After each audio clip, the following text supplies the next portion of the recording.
3/8 bolt. Right. Here we're using a 3/8 inch bolt, but our hub has a 1/2 inch axle hole, so you can use any size bolt that you want or need, but you will need to put a spacer on it to make up the diameter. So what we did was we took a piece of metal tubing that we had and we beat that onto the bolt so that now it fits inside the hub securely without wiggle woggling around, and the 1/2 inch is full, but the bolt is still 3/8 inch. That makes it easier to put through the 1/2 inch PVC.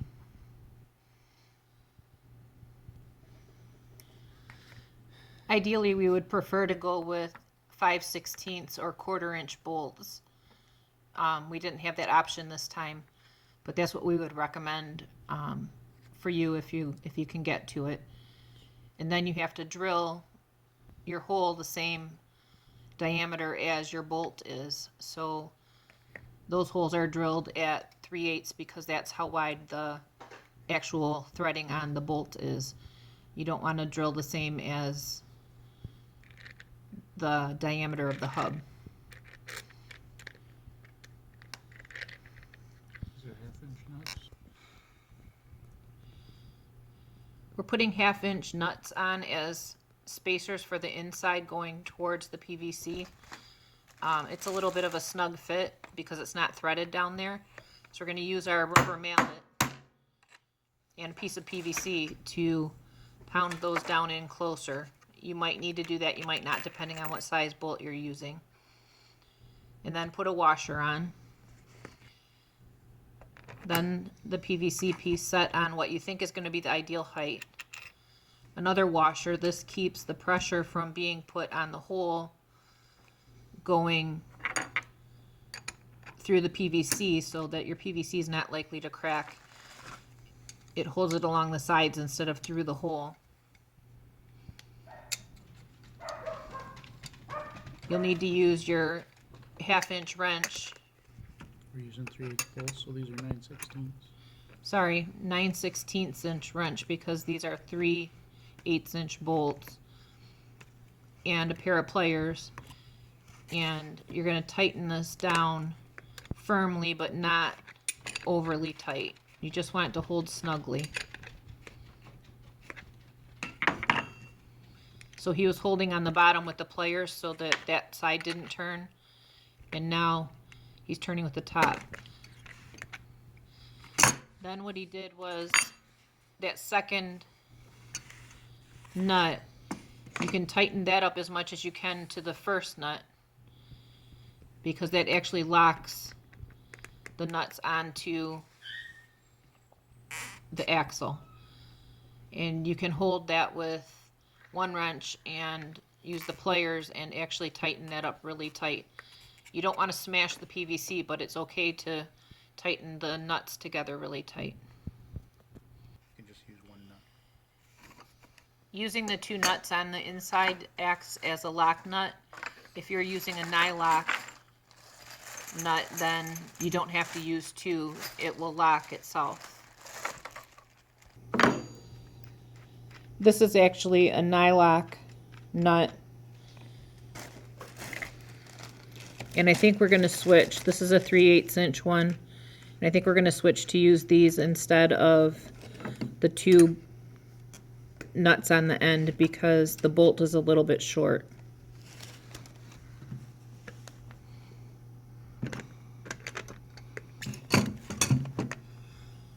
So part of the fabrication process is using what you have and making it work. There's not one certain way to do this. It's just whatever you can make work is acceptable. None of this is written in stone. You can wing it as much as you need to.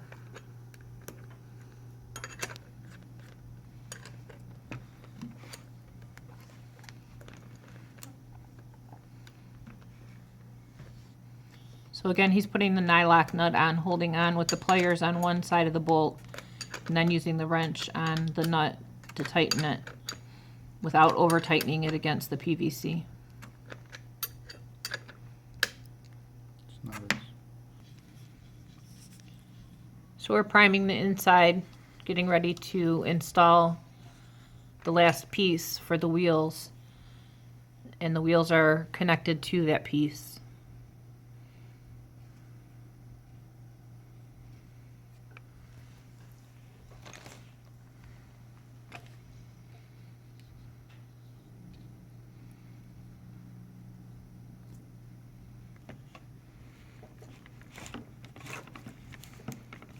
So the glue's been applied, now we're putting the wheel in.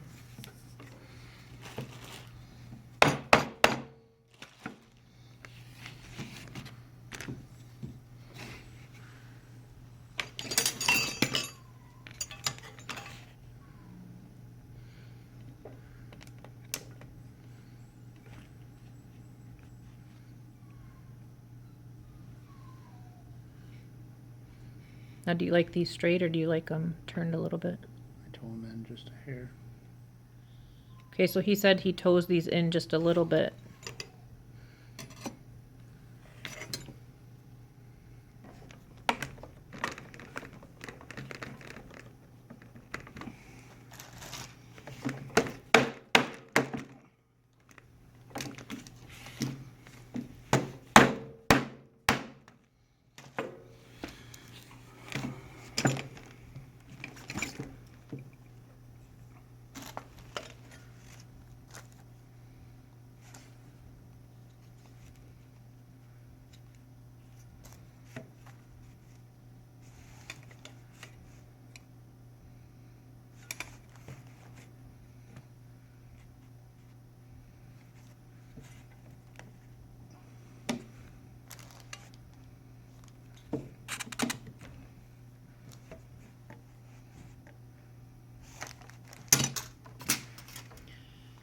Okay, now we're working on, this cart is going to need a belly bar support to help stabilize it.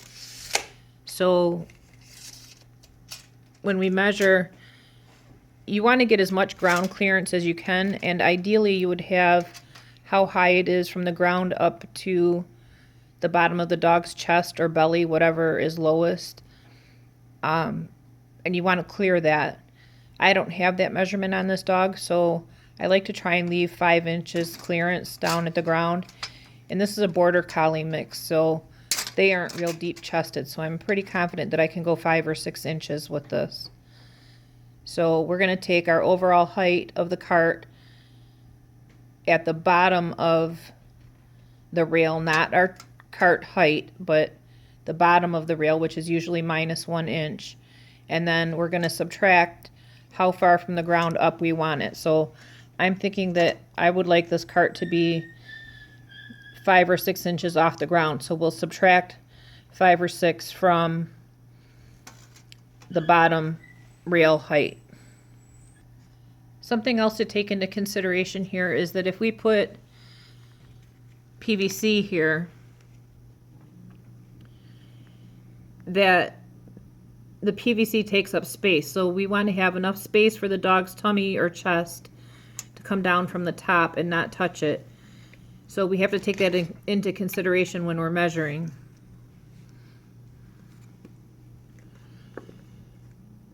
So if I put it here, I'm measuring, if I want it to be 5 inches off the ground, then I need to measure down to 6 inches to get my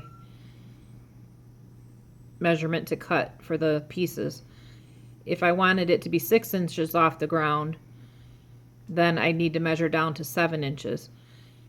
Part of the thing to consider here is the shorter you make it, the more stability it adds to the cart. And dogs like to just run when they have their carts on. So you want them to be able to clear curbs if they can. Otherwise you have to lift them up the curb or they bounce up the curb. So I try and go as high as I can when I know what the belly height is. And if I don't know, I try and make it 5 inches at least from the bottom, or from the ground, I should say. So to summarize, since I want the bottom of this to be at 6, we're going to measure to 7. Drop that down just a little bit. And the bottom of our rail is at 16.5, so we're going to take 16.5 and we're going to subtract 7, which gives us 9.5. That tells us how long this segment here needs to be. Okay, so now we are inserting the belly stabilization bar into the T's that we placed.